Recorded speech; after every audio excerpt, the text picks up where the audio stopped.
La vida es un sueño. ¿Cuánto nos queda por conocer sobre el ciego maravilloso? Como lo prometido es deuda, hoy le traemos la segunda parte del documental dedicado a Arsenio Rodríguez y continuaremos también conversando con su realizadora. Quédense en La Buena Pregunta.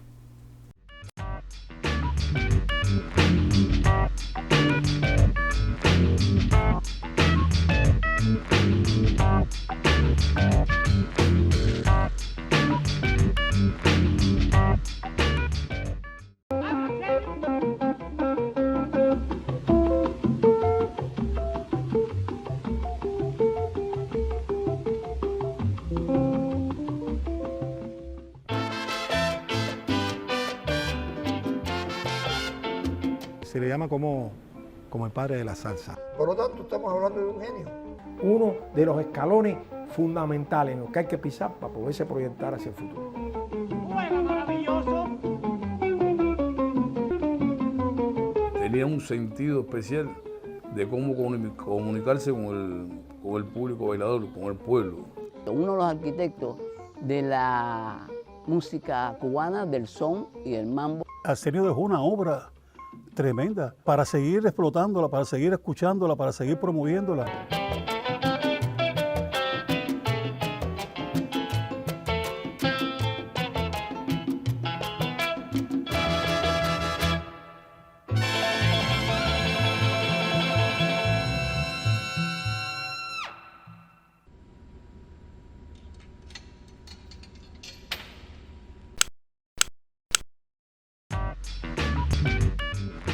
Continuamos conversando con Arleti Beunes, realizadora del documental La vida es un sueño, dedicado a Arsenio Rodríguez. Bueno, Arletis, bienvenida de nuevo a La Buena Pregunta una vez más.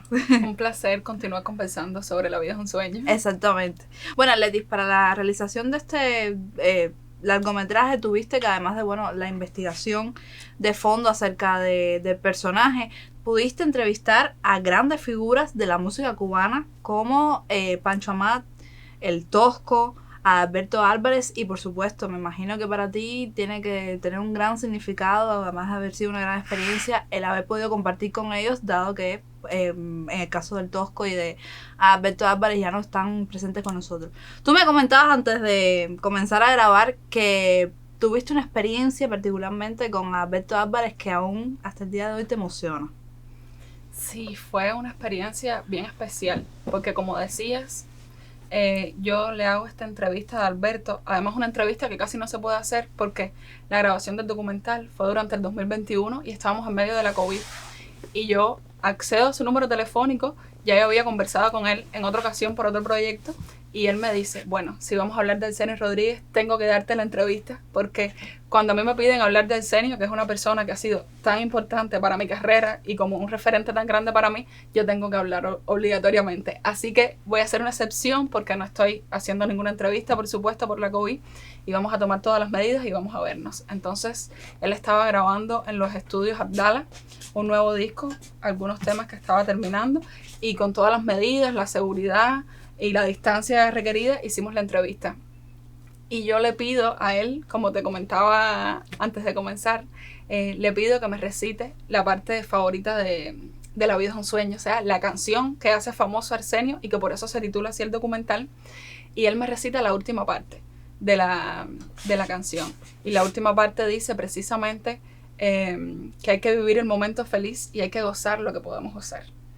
Y él agrega además, riéndose, ¿no? Porque él era muy, muy coloquial y muy divertido. Y agrega además, así que aprovechen ahora que estamos vivos. Y cuando recibo la noticia, apenas un mes después, o sea, fue muy impresionante saber que tristemente por la enfermedad había fallecido, y que él nos estaba dando este consejo en el documental: hay que aprovechar la vida porque, como dice Arsenio, la vida es un sueño y todo se va. Y entonces el documental cierra así porque era lo que estaba predeterminado además, y cada vez que alguien lo ve se emociona porque que él nos diga esto y que haya pasado ese suceso es una casualidad triste pero a la misma vez bella. Claro, haciendo además homenaje a Arsenio Rodríguez y a la propia canción que compuso. Cuando tú oyes a Arsenio tocar el 3, Arsenio está quinteando en el 3.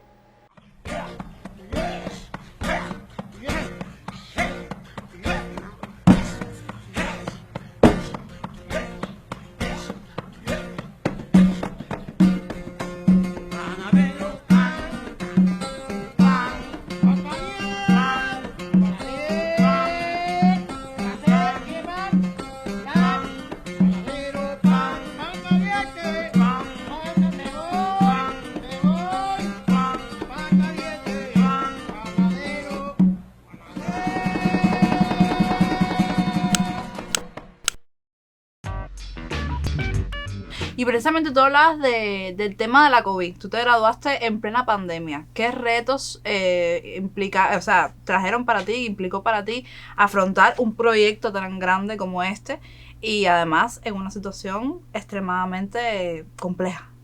Sí, todo el mundo decía, es imposible, no hagas el documental, gradúate con cualquier cosa, pero yo tenía la determinación de lograr hacer ese documental. Ya me había comprometido, yo digo que un poco con Arsenio, con su espíritu y todo lo que tiene que ver con esa ley universal de que uno tiene que hacer lo que uno se compromete a hacer. Yo creo que un periodista debe tener palabra con eso. Mismo.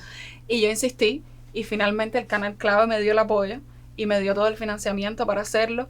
Fue súper difícil. Yo creo que estuve 2 meses pidiendo el permiso para poder ir a Matanzas porque no se podía cambiar de provincia. Claro. Y tuve que ir un montón de veces al gobierno y no me querían dar el permiso porque no era algo... Claro, no era... de urgencia, ¿no? Claro. Pero para mí sí era urgencia porque tenía que graduarme y había una fecha, había un tope para entregar la tesis y entonces fue ir sorteando todos los obstáculos. Los entrevistados a veces tenían temor a dar entrevistas y fue un trabajo de determinación, ¿sabes? Cuando uno quiere hacer las cosas yo creo que siempre se puede y hay que insistir y hay que intentarlo hasta el final y finalmente hubo un producto que ahí está el resultado. Quizás pudiera haber sido mejor en otro universo, pero es lo que tenemos y se logró bastante bien. Y te pregunto, a nosotros siempre aquí en La Buena Pregunta nos gusta indagar sobre la parte ya de la producción a la hora de, sobre todo, de concebir ya el audiovisual. ¿Por qué ¿por qué te decidiste por esta estructura narrativa de bloques a la hora de contar la historia? Yo quería que el espectador, como fuera viviendo la vida de Arsenio, entendiera su biografía. Era un artista que estaba influido porque se había quedado ciego desde pequeño. Además era negro, había un racismo relevante y quizás que marcó muchísimo su vida, su obra también y sus letras están marcadas por el racismo y por toda la segregación que vivió. Entonces había que entender eso. Arsenio desde lo social y desde lo musical y desde su aporte musical y también entender que hoy sigue vivo, que no estamos hablando de una persona que nos sigue presente, que su música continúa. Claro. Y por eso escogimos esta estructura donde además intentamos ir a todos los lugares significativos para Arsenio. Comenzamos en Guira de Macuriges y acá en La Habana entrevistamos en algunos teatros, que era un escenario súper importante de la época, los Jardines de la Tropical, donde, como nos dice el entrevistado, que es el Chino Lam, o sea, Rafael Lam, uno de los periodistas que más ha escrito sobre salsa, nos contaba que el termómetro de La Habana y de lo que se movía en La Habana en ese momento eran los Jardines de la Tropical y que Arsenio tenía la capacidad de llenarlo y hacían grandes fiestas en ese momento ahí. Y a ti como documentalista, ¿qué te queda? ¿Te gustaría seguir haciendo documentales? ¿Te ves en el camino de la realización? Luego de esta experiencia entendí que sí, que me gusta muchísimo, sobre todo, investigar un poco de la historia de Cuba, de todo lo que ha sucedido y sigue siendo trascendental para el mundo y que nosotros tenemos que saber lo que ha pasado en nuestro propio país y sobre todo contarlo también. Y contarlo. Si no lo contamos es como si no hubiera existido, entonces hay que contar la historia para aprender de ella y no repetir los mismos errores como dicen otros también. Así mismo. Hace poco presentaste tu documental en cines. Cuéntanos un poquito de cómo fue esa experiencia. Sí, gracias a que era la Jornada de la Cultura Nacional, tuve la oportunidad de presentarlo junto a otros documentales que también tenían que ver con artistas cubanos y se estuvo exponiendo en el Cine Acapulco. Fue una experiencia para mí de un poco de nervios y yo les decía cuando lo presentaba en el cine que siempre es un atrevimiento para una realizadora que hace su primera obra mostrarla, porque uno aprende muchísimo de esa primera obra y aprendes de los errores, de lo que quieres mejorar, pero también hay que defenderla. Claro. Porque lo más significativo es lo que quedó y lo que nos dijeron los entrevistados y la vida de Arsenio, que al final tenemos ahí una muestra de su vida y de lo importante que es para personas como Pancho Amá, como todos estos músicos que continúan defendiéndolo. Bueno, y como dice el refrán popular, se hace camino al andar. Así que tú, continúa investigando sobre la historia y sobre todo no renuncies a contarla, a seguirla narrando desde el punto de vista audiovisual. Y los invito a ustedes a ver la segunda parte de La vida es un sueño, un documental dedicado al ciego maravilloso, Arsenio Rodríguez. Como siempre les digo, esto es La Buena Pregunta. Nos vemos en un próximo encuentro.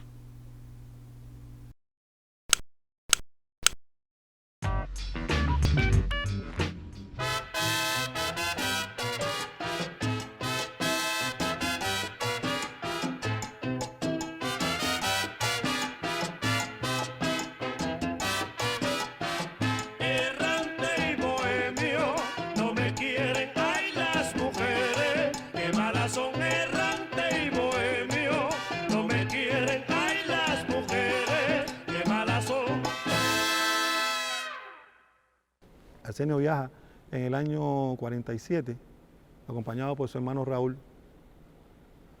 y viaja precedido por una campaña, una serie de eventos que se realizan en La Habana con el objetivo de colectar dinero para esta gestión que pensaba era hacer en los Estados Unidos, animado por la figura de Miguelito Valdés, que conocía un caso de un paciente que había atendido, un doctor que había tenido bastante progreso en esta rama de la ciencia, el doctor Ramón Castro Viejo, que radicaba allá en Nueva York. Esta campaña se le llamó Un Rayo de Luz, un bailable que se realizó en la Tropical, donde, como decía, se hizo con el objetivo de colectar dinero para el viaje. También se repitió allá, estando ya en Nueva York, en un hotel donde se reunía todo un conglomerado de artistas latinos, como Bobby Capó, Olga Guilló, el propio Chano, Mario Bauzá y, por supuesto, Miguelito Valdés. Este evento se repitió allá con el mismo nombre, Un Rayo de Luz, y con ese objetivo. Era de mucho interés de la colonia latina y de los contemporáneos de Arsenio, de los músicos coterráneos, que se llevara a buen efecto esta gestión en él, pero no pudo ser así. Su entrevista con el doctor arrojó que era irreversible su ceguera, y es cuando Arsenio, al regresar a la habitación que lo acogía, hace llamar a su hermano Raúl con papel y lápiz y le dicta el texto de lo que fuera su himno, La vida es un sueño. En medio de su vorágine popular, a Arsenio le sucede un hecho que enluta a la familia, y es que su hermano va a parar a la cárcel. Y la idea momentánea de Arsenio era viajar con Kiki, sacarlo de peligro, coincidiendo con el golpe de Estado que se da en Cuba, que lo va a generar Batista. El ambiente estaba caldeado, estaba bastante áspero, y entonces Arsenio decide viajar finalmente en marzo de 1952 hacia los Estados Unidos.